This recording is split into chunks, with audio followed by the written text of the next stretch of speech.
experience of just having people on either side of the road throughout the entire 26.2 miles was just something I had never experienced on that big of a scale before.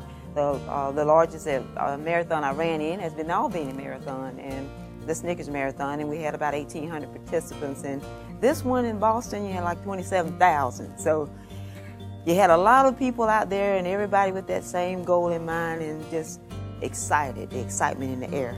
I was at that point to get my blanket, and then that's when we heard the first explosion. And some of us were walking on the lake, and we looked back, and we were like, "What is that?" We just thought it might have been maybe some type of festivities, because it was a Patriots Day. It was their holiday, and so with the number of people that showed up to enjoy that activity, we didn't think anything more about it. But then the second one went off, and we knew something was wrong. But our volunteers just kept us just moving along. Well, actually, we didn't find out how serious it was until after I had actually checked, gotten my clothes, my yellow bag with my belongings in it, and got to my phone that I could call my husband. And he was actually 3 blocks over from us, because he was actually at the finish line at the beginning over by the flags, and he heard the first bombing, and they just all took off running. He said people were running and just jumping and falling over tables, just trying to get out of the way, and it was just stampeding almost.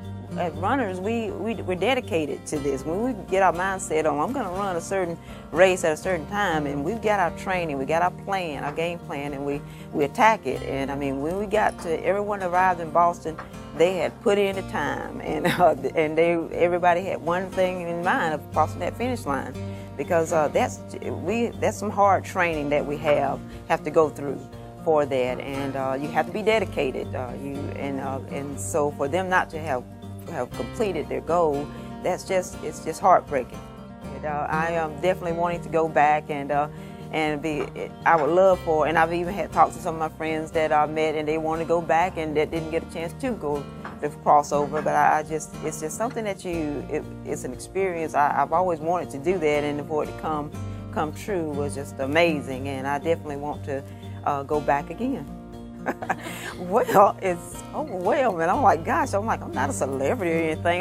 All my friends and family, they all know I'm just a worker bee. I like to just keep going, but I'm not one that likes to talk about myself very much or be out there in the front a whole lot. But it's just wonderful. I mean, for Marcus, who works with the Phoebe Sumter Medical Center here, he called and he said, we want to have a luncheon for you. I'm like, oh, for me? I'm like, okay.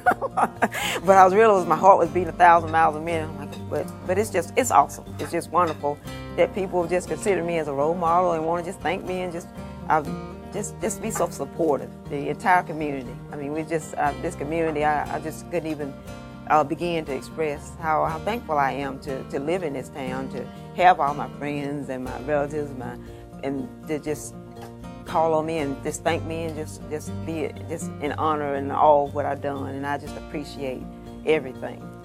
But I don't want it to overshadow that. Don't forget to think about all the people that in their families that lost loved ones or had someone that was hurt in this tragedy, because it's just not all about me. I just happen to be one person there, and the Lord just kept our timing just right. I finished in time, got over the line in time. My husband wasn't too far up to be in the middle of all the devastation, so I'm just thankful.